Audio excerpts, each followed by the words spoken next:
donc dans ce studio, Sarah Salman et Philippe Guibert. Bonsoir. Bonsoir Pascal. Je suis très contente de vous retrouver. Mais nous aussi. On parlait des fêtes de Pâques parce qu'évidemment c'est un peu l'actualité aujourd'hui. C'est la fin de Pessah aussi, des fêtes de Pâques pour. Oui, ça tombe le même jour. Ça tombe le même jour aussi. Donc saluons également la communauté juive. C'est de la fête pour tout le monde en fait. Hein, enfin pour presque tout le monde. Presque tout le monde. Justement. Et des chocolats aussi. Ah, et des chocolats. Il y a des chocolats. Oui, bien sûr. Qui a mangé des chocolats? Moi. Guibert. Je dois l'avouer. Ah, c'est bien. Non, bah écoutez, c'est pas une faute, vous aussi. Oui, j'aurais bien aimé qu'on soit reçu avec des chocolats. Ah, Adrien Bagine, avec que se passe-t-il? Sarah n'a pas tout à fait tort. Non, c'est vrai, vous avez raison, on n'a même pas pensé à un petit œuf de Pâques. Bon, mais franchement, c'est la tradition. Je voudrais qu'on vous entende sur ce sondage CSA pour Europe 1, le JDD des CNews. 77% des Français qui estiment que la France est un pays de culture et de tradition catholique. J'ai été assez interpellée par le chiffre. Je voudrais qu'on écoute d'abord. Il y a eu un petit sondage qui a été fait par qui? C'est ça. Chloé Farouk est allée dans la rue pour demander aux Français ce qu'ils en pensent. Oui, c'est dans la tradition française, par rapport au mariage dans la famille, au baptême. Oui, à l'origine, la France a une tradition chrétienne. Nous appartenons aux cultures latines. L'origine de la langue française est d'origine latine par Rome.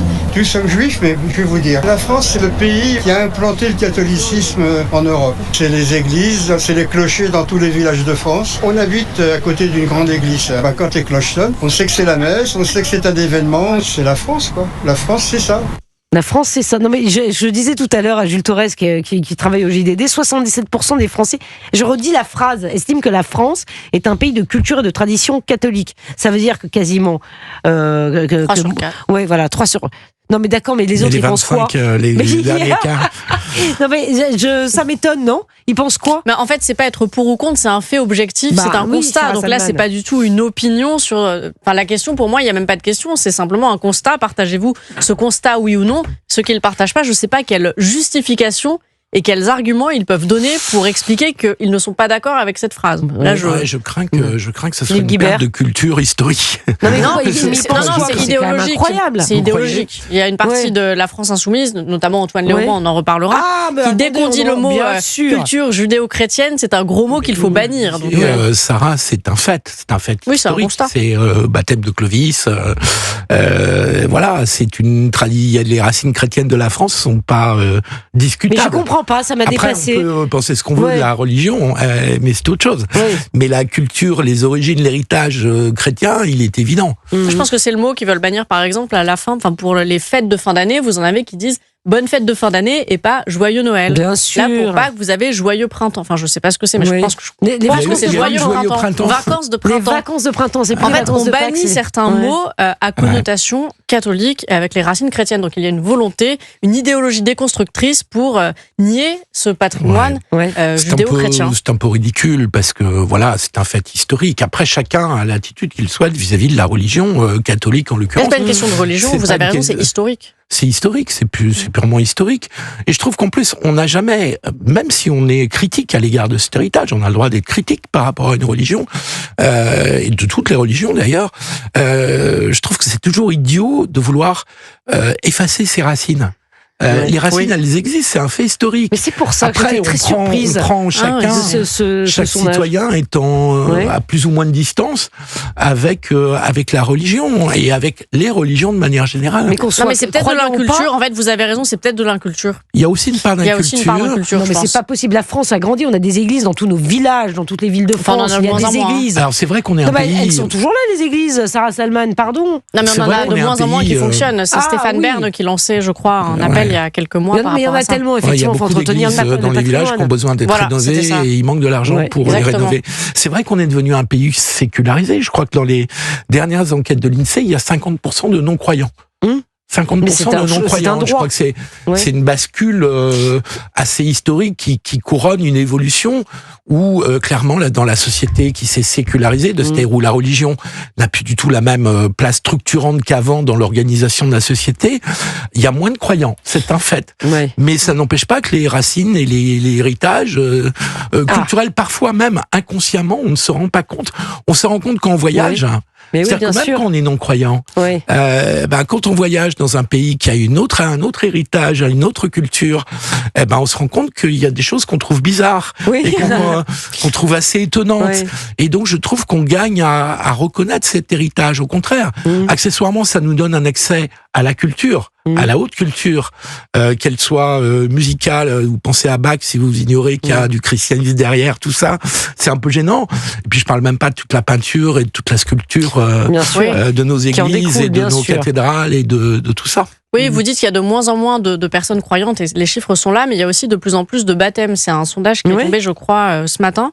Alors, je regardais aussi ce que disait Le Monde, c'est tout à fait sur les catéchumènes, une jeunesse catholique en quête de radicalité, mais bon, si on est objectif et on met le monde de côté, en réalité, il y a un regain de la religion chez les jeunes générations et ça attention, parce qu'il y a moins de baptêmes chez les nouveau-nés et chez les jeunes enfants. Il y a plus de baptêmes chez les adultes. Il y a un regain de spiritualité. Exactement, et ça se voit aussi sur les réseaux sociaux. Vous avez des comptes qui, je pense à Sœur Albertine, où il doit y avoir près de 300 000 abonnés, un compte avec un jeune prêtre, et donc il y a un regain de toutes les religions et ça se voit avec les baptêmes. Alors, vous avez raison de dire qu'il y en a moins à la naissance, ce qui fait que il y en a peut-être plus quand ils sont à l'âge adulte, mais ils sont pas non plus obligés de le faire. Donc il y a une volonté quand même. Au contraire, parce que quand vous êtes baptisé à votre naissance, comme ça a été mon cas, on vous demande pas vraiment. Votre avis, vous n'avez pas consenti au baptême. Je n'ai pas consenti au baptême.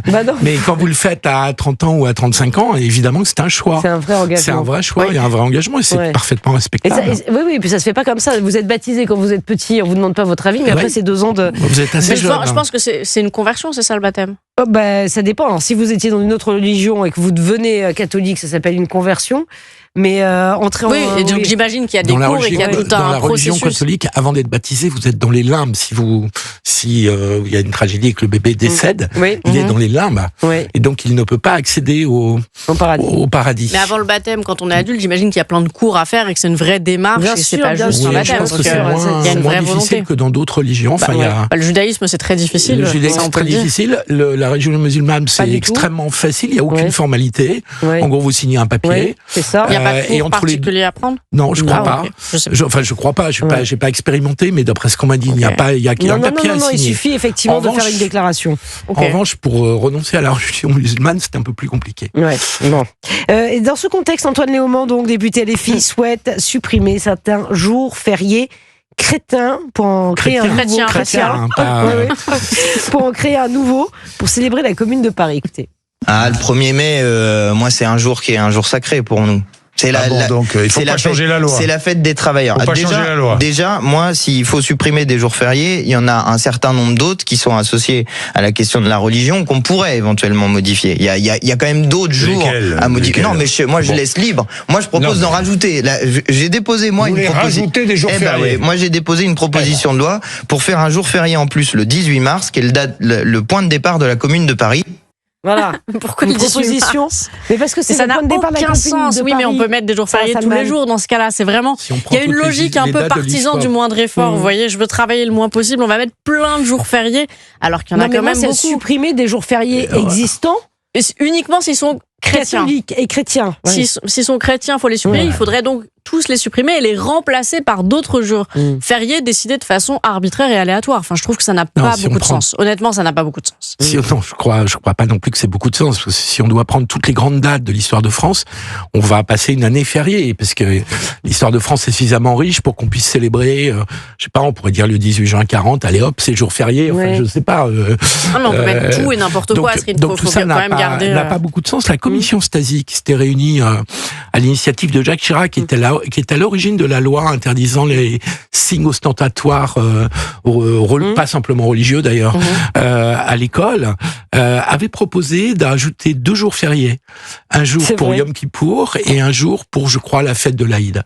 En disant, voilà, la France a plusieurs religions et on touche pas aux jours fériés chrétiens, catholiques, et on peut ajouter, en signe de reconnaissance du fait que nous sommes dans une société où il y a 3 religions monothéistes, un jour férié. Bon, je sais pas si c'est une bonne idée. Je sais pas, honnêtement. Mais voilà. Mais soit je trouvais ça plus intéressant, en tout cas comme démarche, que les démarches d'Antoine Léaumont. Dans cette proposition, la difficulté, c'est que si vous commencez à rajouter l'Aïd et Yom Kippour, derrière, on peut aussi rajouter Hanouka, l'équivalent musulman, et Noël. Enfin, on peut le décliner pour toutes les fêtes. C'est aussi ça. Oui, je suis pas sûr que ce soit très pertinent.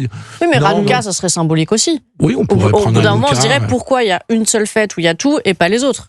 Donc en fait, on fait pas. Ça va devenir, c'est trop compliqué. Moi, je pense qu'il y a des choses qui sont établies. On n'est pas obligé de tout déconstruire et de tout modifier. Moi, je pense que les Juifs s'accommodent de Yom Kippour. Alors c'est sûrement plus facile que le Ramadan, c'est qu'une journée dans l'année. Oui, c'est une journée. Et les musulmans s'accommodent aussi. Comme ils le peuvent. Bon, mais non, mais c'était l'occasion de parler des religions. Je trouvais que c'était important en cette. Et je crois que la religion, enfin moi j'ai toujours pensé que ça devait rester privé au maximum en réalité. Donc c'est la tradition française. Voilà, c'est le but, c'est quand même que chacun pratique sa religion chez soi. Les Juifs, a priori, enfin moi ce que je connais, moi-même, on s'arrange pour que Yom Kippour ça prenne le moins de place possible. Alors c'est sûr que c'est plus facile parce que c'est une journée. Les musulmans, je vois quand j'en vois autour de moi, ils font Ramadan. Alors c'est fatigant quand ça tombe l'été, mais ils s'en accommodent aussi. Chacun est libre de pratiquer ça. Et il y a carême. Mais vous exprimez tout à fait la tradition française de rapport à la religion, qui est même plus marquée que dans d'autres pays européens, qui est de séparer en fait l'activité sociale publique et puis l'activité personnelle, familiale. Mais de le faire effectivement dans toutes les religions de façon égalitaire. Oui, bien entendu. Et c'est l'esprit de la laïcité en fait. Bon, il y a un autre sujet qui a retenu mon attention ce soir, c'est celui d'Anne Hidalgo. Je pense elle essaie déjà de se recaser, c'est fou. Elle a même pas fini son mandat. Mais non, mais c'est ça qu'il pense déjà à l'après. Et qui veut un poste de haut commissaire de l'ONU pour les réfugiés. Avec le soutien d'Emmanuel Macron. Mais non. C'est trop grossier, c'est trop grossier. Même moi, ça me fait plus rire. Vous voyez? Là, c'est vraiment une planque. Ils se disent, quand vous faites qu'elle le conçoivent comme une planque. C'est une planque. Je suis désolée. C'est toutes ces agences d'État qui ne servent à rien. De l'ONU. Oui, non, mais c'est la même chose que des agences d'État. Il y a des hauts fonctionnaires, des hauts commissaires, des trucs dans tous les sens. On ne sait même pas à quoi servent ces gens. Oui, le Haut Commissariat aux réfugiés de l'ONU, il y a des périodes où il a été extrêmement actif. D'accord. Est-ce qu'on a besoin de regardez comment Madame Hidalgo gère la mairie? Je suis pas sûr que ce soit une bonne nouvelle pour. Mais ça, le choix de la personne, c'est autre chose. Mais je pense pas que ça soit une sinécure. Elle fait son mandat. Est-ce qu'elle pourrait déjà finir de s'occuper de la ville de Paris qui a vraiment besoin de son aide? Vous trouvez que c'est malvenu? C'est très malvenu. C'est grotesque. C'est grossier. C'est une tradition. Non, c'est pas une tradition. C'est de se recaser avant d'avoir fini. Je suis pas un grand fan d'Anne Hidalgo et de la politique qu'elle a menée à Paris. Ils sont tous en train de se chercher des planques. Dès qu'ils sortent du gouvernement, ils vendent leur carnet d'adresse pour avoir des planques. Je pense que pour un certain nombre de personnalités, et quand vous êtes maire de Paris, vous avez un rôle international parce que vous êtes amené à être dans toutes les réunions avec les maires des grandes métropoles mondiales. Je pense qu'elle ne conçoit mal de s'arrêter. Elle a envie de continuer à agir. Bon. Et la retraite? Elle est jeune, Anne Hidalgo. Ah oui. Elle est jeune, elle n'est pas. 64 ans? Ouais, je crois à peine, et donc je peux concevoir qu'elle a envie de continuer à avoir une activité. Après, mais est-ce que la politique c'est vraiment fait pour elle? Vous voyez, il faut aussi faut faire une introspection sur sa capacité. Ce que vous pouvez dire, là où vous avez raison. Hidalgo. Non, là où Sarah a raison. On va laisser parler Wilfried de Villers. Elle a souvent raison, Sarah. Pas toujours, pas systématiquement, mais là où Sarah a raison, c'est qu'elle ne s'est jamais remise en cause après son échec à la présidentielle, parce qu'avoir fait 1,7% et avoir mis le Parti socialiste dans la situation qu'on connaît est quelque chose qui aurait pu mériter une introspection et un peu de retenue. Bon, alors écoutez, puisque l'on parle de ceux qui se recasent, je voudrais de ceux qui se recasent, parce que Jules Torres était avec nous tout à l'heure, on a jeté un coup d'œil à la une du JDD ce dimanche, je ne sais pas si vous avez vu. Ah oui. C'est vrai qu'on nous demande de faire 40 milliards d'euros d'économie, mais que le JDD a planché avec l'aide du Sénat et a trouvé, alors écoutez, des agences d'État, des comités Théodule, des organismes, tout ça coûte entre 80 et 107 milliards par an. À qui? À nous. À qui? À nous. Jules a fait tout à l'heure la liste de toutes ces commissions, mais qui servent une commission pour le bruit. Non mais attendez, c'est incroyable. On en parle tout de suite. 20h46 sur Europe 1.